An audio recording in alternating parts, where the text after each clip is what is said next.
وہ سامنے تو آیا ہی نہیں، لیکن حضور نے اندر بیٹھے بیٹھے ہی نا، اندر بیٹھے بیٹھے ہی محبوب فرمانے لگے وہ جو آیا ہے نا، کیونکہ حضور تو مالک ہے نا جنت کے، میرے امام فرماتے ہیں تجھ سے اور جنت سے کیا مطلب، منکر دور ہو، ہم رسول اللہ کے، جنت رسول اللہ کی۔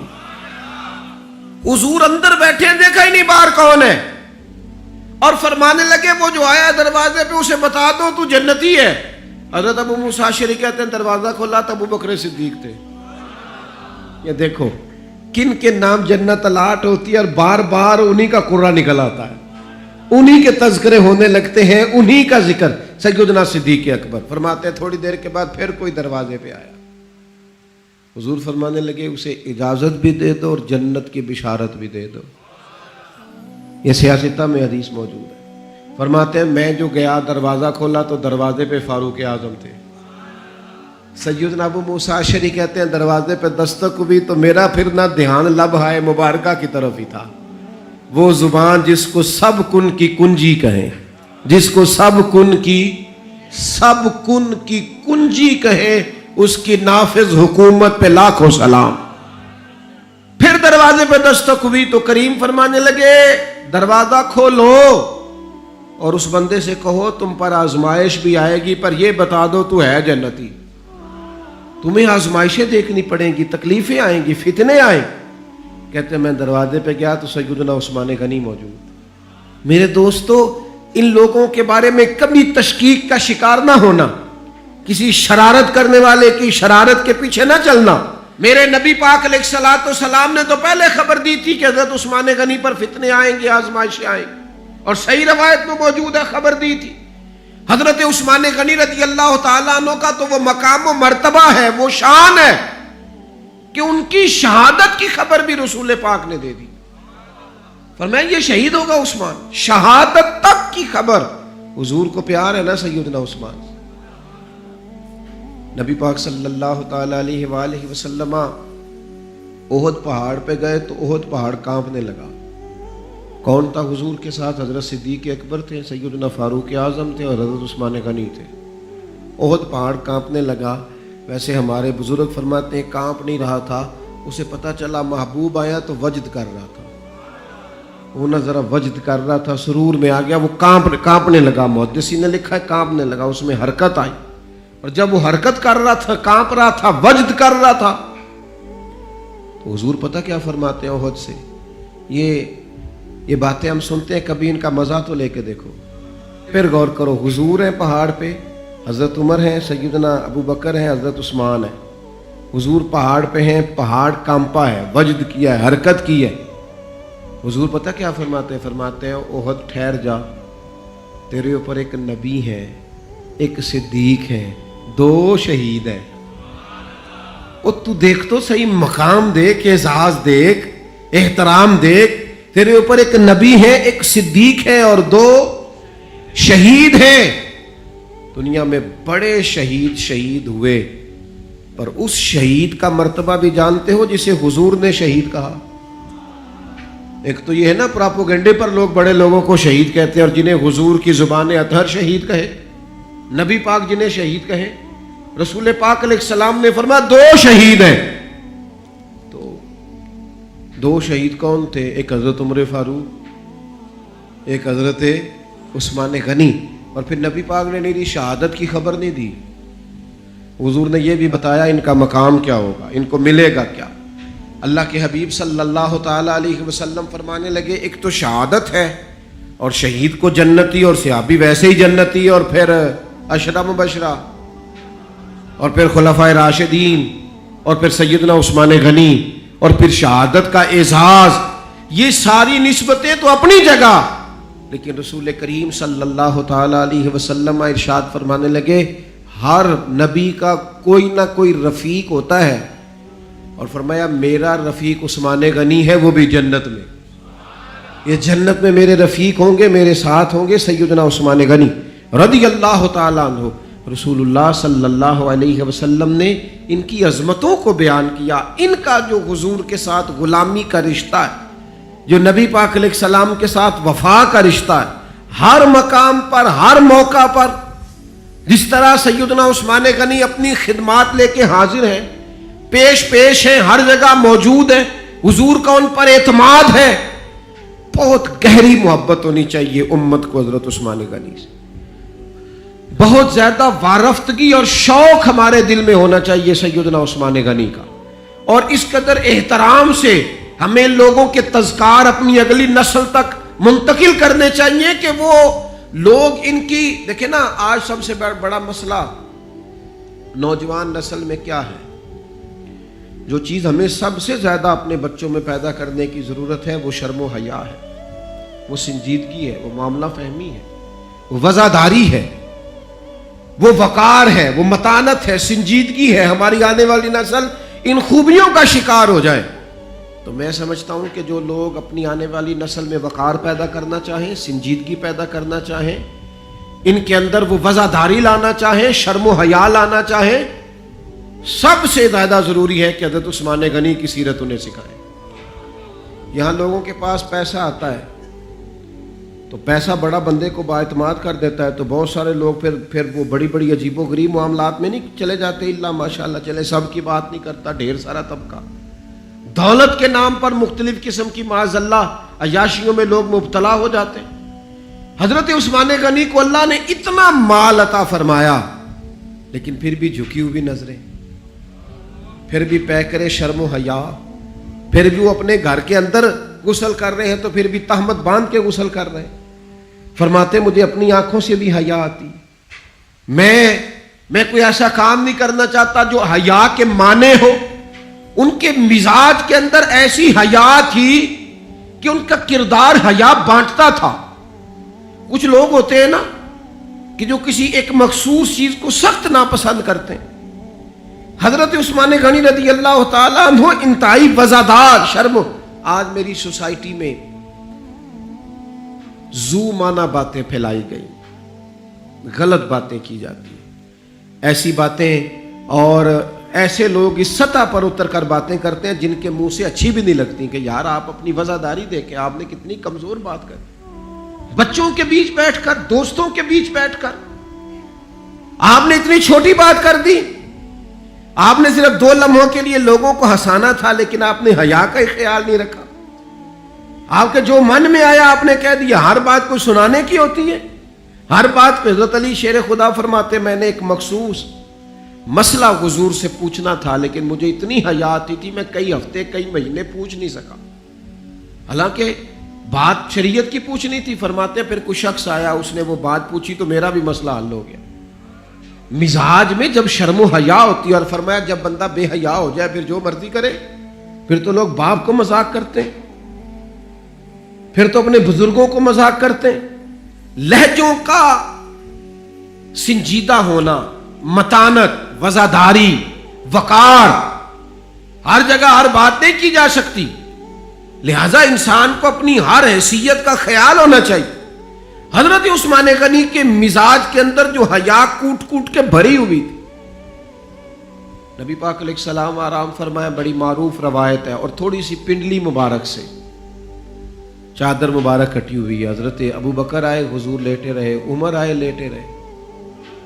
سیدہ عائشہ کہتی ہیں عثمان غنی آئے. اچھا ایک بات یہاں، حضرت عمر مزاج کے جلالی ہیں، جناب عثمان تو ٹھنڈی طبیعت کے آدمی، لیکن ان کے مزاج کے اندر وہ جو ایک الگ وزاداری ہے، ان کے مزاج کے اندر وہ جو اس معاملے کے اندر بہت زیادہ سنجیدگی ہے. دروازے پہ دست، کوئی کون ہے دروازے پہ؟ حضور میں عثمان غنی. فرمایا ذرا رکو. سیدہ کہتی ہیں حضور اٹھ کے بیٹھے. اللہ کرے آپ سمجھیں یہ حضور کی شفقت ہے غلام کے لیے، یہ محبوب کی. اوے چھوٹے تو خیال رکھتے ہی ہیں بڑوں کی، یہ پسند ہے یہ پسند ہے، لیکن اگر محبوب کریم اتنا کرم کرے، اپنے غلام کی چاہت کا خیال کریں تو پھر بات بھی دیکھیں اور پھر اس غلام کی شان بھی دیکھیں. نبی کریم صلی اللہ تعالی وسلم نے فرمایا ذرا رکو. حضرت عثمان غنی رک گئے. محبوب اٹھے، پہلے اپنی چادر مبارک کو ٹھیک کیا اور پھر حضور نے فرمایا اب آ جاؤ. بات چیت ہوئی، سیدنا عثمان تشریف لے گئے، باقی بھی چلے گئے. تو سیدہ عائشہ صدیقہ کہتی میں نے عرض کی حضور ابو بکر صدیق بھی آئے، فاروق اعظم بھی آئے اور عثمان غنی۔ یا رسول اللہ آپ نے کہا رکو اور رکے، پھر آپ نے اپنی تہمت کو سمیٹا تو کریم نے کیا فرمایا؟ حضور فرمانے لگے عائشہ جس سے فرشتے بھی حیا کریں، اوئے ہوئے، فرمایا جس سے فرشتے بھی حیا کریں میں نہ اس سے حیا کروں۔ فرشتے عثمان غنی سے حیا کرے، فرشتے سیدنا عثمان غنی سے تو فرشتے حیا کرے، حضور حیا کرے، پھر وہ بڑا بے حیا نہیں جو عثمان غنی کا حیا نہ کرے، بڑا بے حیا ہے جو سیدنا عثمان کا حیا نہ کرے۔ حضرت عثمان غنی کے بارے میں حضور نے فرمایا ان سے تو فرشتے بھی حیا کرتے۔ حیا کا فروغ ملے گا اگر حضرت عثمان کی زندگی اور سیرت کو عام کی، حیا معاشرے میں عام ہوگی، ہماری اولادیں ان کو پتہ چلے گا کہ خوبصورتی تو حیا میں ہے، خوبصورتی تو نیچی نظروں میں ہے، خوبصورتی تو انسان کی وزاداری میں ہے، خوبصورتی تو تھوڑی باتیں کرنے میں، خوبصورتی تو ایسا لباس پہننے میں ہے جو حیادار ہو، خوبصورتی تو اس میں ہے جس میں انسان زیادہ وزادار لگے، زیادہ حسن اس میں ہے جس میں وہ زیادہ حیادار ہے۔ اللہ مال تو دے ہی دیتا ہے، لیکن وہ کہتا ہے دیا چونکہ میں نے تم سے تمہارا نہیں مانگتا، وَمِمَّا رَزَقْنَاهُمْ يُنْفِقُونَ، جو ہم نے تمہیں دیا وہ تو ہماری راہ میں خرچ کرو نا۔ تو ہمیں سارا کس نے دیا ہے؟ اللہ نے۔ یہ خرچ کرنا کسی نے اگر سیکھنا ہے تو حضرت عثمان سے سیکھے، یعنی دونوں ہاتھوں سے خرچ کرتے۔ حضور نے فرمایا کنواں پسند آ گیا تو کہا ٹھیک ہے، رنگے چمن پسند نہ پھولوں کی بو پسند، ہم کو ہے وہ پسند جسے آئے تو پسند۔ کیوں؟ اس لیے کہ خرچ کرنا جو ہے، ہمارے ہاں لوگ بڑا خرچ کرتے ہیں، کہتے ہیں میں سارا سال ہی تھوڑی تھوڑی کر کے زکوٰۃ دیتا رہتا ہوں، تھوڑا تھوڑی مدد کرتا رہتا ہوں۔ میں نے کہا یہ تھوڑی تھوڑی آپ دوسروں کی مدد نہیں کر رہے، آپ نہیں کر رہے، تاکہ اکٹھے دینے پڑیں گے تو کافی سارے دینے پڑیں گے، مشکل ہوگی، تو آپ اپنی مدد کر رہے ہیں۔ خرچ کرنا ہے لوگوں نے، لیکن کیا بتائیں آپ کو کس قدر زیادہ مشکل میں لوگ آ جاتے ہیں جب رب ہمیں دیتا ہے بے حساب دیتا ہے، اور جب ہم خرچ کرنے پہ آتے ہیں اتنا حساب، اتنی تیاری، اتنا غور۔ یہ ہمیں حضرت عثمان نے سکھایا کہ جب دیا اللہ نے ہے تو اس کے راستے میں بے دریغ ہی دینا۔ اور تیسری بات، حضرت عثمان غنی کو کئی دفعہ حضور نے جنت کی بشارت دی، لیکن وہ بڑا ڈرتے تھے اپنے رب کریم سے۔ ہمیشہ جو بڑا ہوتا ہے نا اس کی ذمہ داریاں بڑی ہوتی ہیں، جو بڑا ہوتا ہے یاد رکھنا اس میں احساس بھی بڑا ہوتا ہے، بڑا احساس ہوتا ہے اس میں۔ پہلے انسان اپنا خیال رکھتا ہے، اگر اللہ اسے 5 بچے دے دے تو پھر اس کا احساس بڑا ہو جاتا ہے، پھر اس نے کئیوں کا خیال رکھنا ہے، کئی چیزوں کا۔ اچھا پھر میں نے دیکھا کہ دادا جی ابا جی یہ کہہ رہے تھے بچوں کی شادی کر لوں پھر میں آزاد ہوں، لیکن وہ 5 بچے تھے، اب ان کے 3 بچے، اب احساس اور بڑا ہو گیا۔ اب بات آگے، جیسے جیسے بندہ بڑا ہوتا جاتا ہے اس کا احساس بھی، وہ ایک کے بارے میں سوچتا ہے کہ اس کو ضرورت ہو، اس کا کیا کرنا ہے اس کا۔ اسی طرح جو اللہ کے نیک بندے ہوتے ہیں جیسے جیسے ان پر فضل بڑھتا ہے نا ویسے ویسے ان کا احساس بڑھتا ہے، خوف بڑھتا ہے۔ انما یخشی اللہ من عبادہ العلماء، جو عالم ہوتے ہیں وہ رب سے ڈرتے ہیں، اللہ کے بندوں میں سے جو جتنا جانتے ہیں وہ اتنا اللہ سے۔ قبر پہ کھڑے تھے حضرت عثمان غنی، ایک قبر پہ کھڑے تھے، اتنا روئے کہ داڑھی آنسوؤں سے بھر گئی۔ بڑے لوگوں کے احساس بڑھے، بڑے لوگوں کی ذمہ داریاں بڑھی، بڑے لوگوں کی باتیں بڑھی، رو پڑے، داڑھی آنسوؤں سے بھر گئی۔ حضرت عثمان غنی سے کہا گیا جناب اتنا روتے ہیں آپ کو تو حضور نے 3 دفعہ جنت کی بشارت دی۔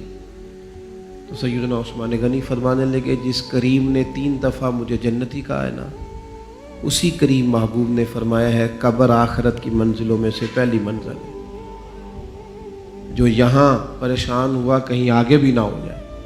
تو احساس ان کی زندگی میں، ان سے 3 باتیں سیکھ لیں، شرم و حیا سیکھیں، اللہ کے راستے میں خرچ کرنا سیکھیں، ان سے خوف خدا سیکھیں۔